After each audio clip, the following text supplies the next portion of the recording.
آپ نے جو سوال پوچھا تھا وہ مجھے دیں.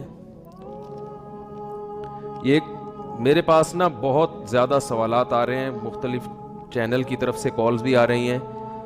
وہ سوالات یہ ہیں کہ ابھی حضرت مولانا طاری جمیل صاحب نے جو پی ٹی آئی کے بارے میں بولا ہے, پی ٹی آئی کے حق میں بولا ہے, لوگ چاروں طرف سے بول رہے ہیں, آپ کی کیا رائے ہے اس بارے میں؟ تو بہت زیادہ واٹس ایپ پہ میسج آ رہے ہیں. کسی کا میسج آ رہا ہے, اللہ کا واسطہ مفتی صاحب مولانا طاری جمیل صاحب کو سمجھائیں, اللہ کا واسطہ. کسی نے میسج بھیجا, میں ان کے بیانات بہت شوق سے سنتا تھا, اب میں ان سے بھی گیا, انہوں نے ایسا بیان دیا ہے کہ اب مجھے ان سے نفرت ہو گئی ہے. کوئی منافق کہہ رہا ہے, کوئی یہودی کہہ رہا ہے, ایسے ایسے برے برے فحش القابات سے نوازا جا رہا ہے کہ الامان والحفیظ. تو میری کوئی اوقات نہیں ہے کہ میں وکیل بن کے کسی کی حمایت یا مخالفت کروں. میں کوئی اتنا بڑا آدمی نہیں ہوں, یہ تو بڑے علماء کا کام ہے.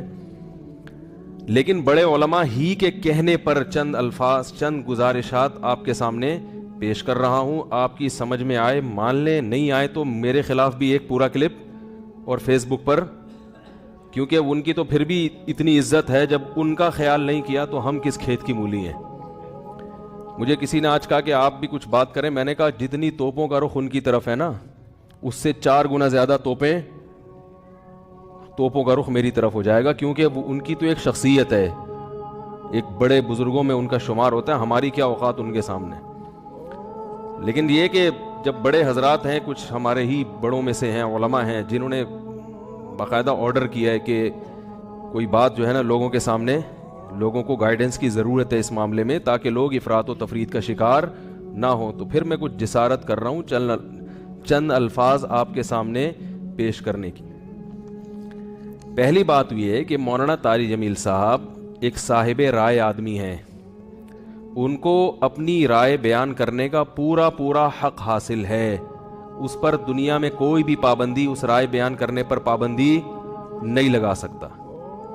آپ کو اپنا ظرف تھوڑا سا وسیع کرنا چاہیے کہ آپ اپنے سیاسی لیڈروں کی پالیسی کے خلاف, آپ کے سیاسی لیڈروں کی پالیسی کے خلاف اگر کوئی چل رہا ہے تو آپ کے اندر اتنا ظرف ہونا چاہیے کہ آپ اس کو برداشت کرو. یہ جو ایک طوفان بدتمیزی مچایا ہوا ہے فیس بک پر, یہ آپ کے جو طریقہ کار ہے نا, یعنی آپ کی جو زبان ہے اور آپ کا جو اسٹائل ہے, اس سے یہ آپ کی ویلیو پڑھے لکھے لوگوں کی نظر میں گرا رہا ہے. آپ خود اپنے آپ کو بدنام کر رہے ہیں. حضرت مولانا طاری جمیل صاحب سے اللہ نے جو دین کا کام لیا ہے, اتنا بڑا کام اللہ نے, اور ایسے جگہوں پر لیا ہے, یعنی ایسی جگہوں پہ انہوں نے کام کیا ہے کہ جہاں ان کے علاوہ کوئی بھی کام کرنے والا موجود نہیں ہے. ابھی اگر انہوں نے کسی حاکم کے حق میں اس کی اچھی چیزوں کو ہائی لائٹ کر کے اس کو اپریشیٹ کر دیا, تو یہ کون سا جرم ہو گیا بھائی؟ یہ کون سی کتاب میں لکھا ہے کہ یہ جرم ہے؟ لوگوں کے میسج آ رہے ہیں, امام احمد ابن حنبل ظالم حاکم کے سامنے ڈٹ گئے تھے اور ان کا جیل سے جنازہ نکلا. امام ابو حنیفہ ڈٹ گئے تھے, انہوں نے وزارت کو قبول نہیں کیا, ان کا جیل سے جنازہ نکلا. امام ابو حنیفہ رحمہ اللہ تعالی نے اگر وزارت قبول نہیں کی تو کیا ساری دنیا کے سارے علماء میں کسی نے بھی وزارت قبول نہیں کی ہے؟ امام ابو یوسف نے قاضی القضاء کا عہدہ قبول کیا. امام احمد ابن حنبل رحمہ اللہ تعالی جو اس حاکم کے سامنے ڈٹ گئے تھے, وہ اس بیس پہ نہیں ڈٹے تھے کہ وہ ان کا کوئی ذاتی رنجش تھی یا کوئی مسئلہ تھا. امام احمد ابن حنبل کو حاکم وقت مجبور کر رہا تھا کہ اس کی مرضی کا فتویٰ دیں. بات آ رہی ہے سمجھ میں؟ اس وقت کا جو خلیفہ تھا, اس کی رائے یہ تھی کہ قرآن مجید اللہ کی مخلوق ہے, اللہ کی صفت نہیں ہے. امام احمد ابن حنبل کی رائے یہ تھی کہ قرآن اللہ کی صفت ہے, اور یہی اہل سنت کا عقیدہ تھا. حاکم وقت گن پوائنٹ پہ مجبور کر رہا تھا کہ آپ وہی فتویٰ دیں جو میں دیتا ہوں, کیونکہ لوگ آپ کو سنتے ہیں. اگر کوئی حاکم کسی مفتی کو, کسی عالم کو مجبور کرے کہ جو میں رائے رکھتا ہوں آپ کو اسی پہ فتویٰ دینا پڑے گا, پھر کسی عالم مفتی کے لیے جائز نہیں ہے کہ وہ اپنے فتوے کو حاکم کے کہنے سے تبدیل کرے. یعنی حکومت کی اس قسم کی چاپلوسی کیا ہے؟ بولو نا بھائی, ناجائز ہے. ایسی چاپلوسی کہ آپ غلط بیانی شروع کر دیں. حضرت مولانا طارق جمیل صاحب نے یہ جو کلپ ہے جس میں عمران خان کی حمایت کی ہے انہوں نے, میں نے بار بار سنا اس کلپ کو, اس میں کہیں بھی ایسا نہیں ہے کہ کسی غلط بات میں عمران خان کی انہوں نے کیا کی ہو. لوگ کہہ رہے ہیں کہ عمران خان کی ابھی اسمبلی نے شراب کا بل پاس نہیں کیا تو مولانا نے اس کی مخالفت کیوں نہیں کی, تو مولانا حمایت بھی تو نہیں کی نا.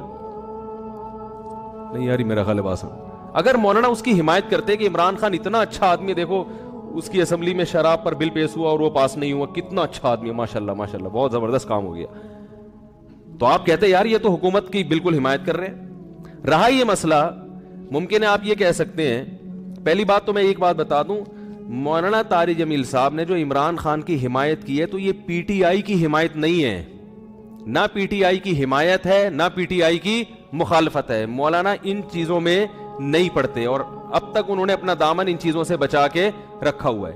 اور میری رائے میں اگر وہ پی ٹی آئی کو برحق سمجھتے ہیں تو پی ٹی آئی کا نام لے کے بھی حمایت کر دیں.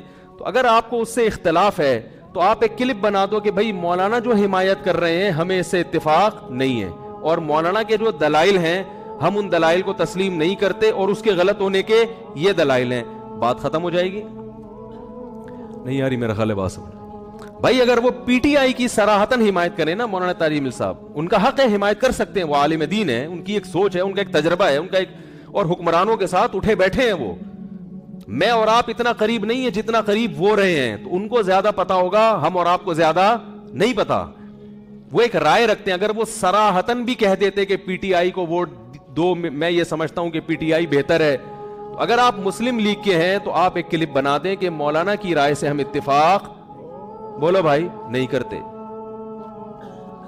مولانا نے جو یہ دلائل دیے, ہم اس یہ دلائل پر ہمیں اعتراضات ہیں اور یہ اعتراضات ہیں, بات ختم ہو جاتی. منافق اور حکومت کا پٹھو, مجھے تو وہ الفاظ کہتے ہوئے شرم آ رہی ہے. یہ کون سا طریقہ ہے بھائی؟ رائے کی آزادی کا ہر ایک کو حق حاصل ہے. تو میں کہتا ہوں اگر وہ صراحتاً بھی حمایت کر دیتے, آپ ان کی مخالفت پر ایک کلپ جاری کر دیتے کہ ہم ان سے اتفاق نہیں کرتے, ختم ہو جاتی بات. جبکہ انہوں نے پی ٹی آئی کی حمایت نہیں کی ہے, انہوں نے عمران خان کی اگر حمایت کی ہے تو اس لیے نہیں کہ وہ پی ٹی آئی کا سربراہ ہے, اس لیے کہ وہ ملک کا سربراہ ہے. بات آ رہی ہے سمجھ میں؟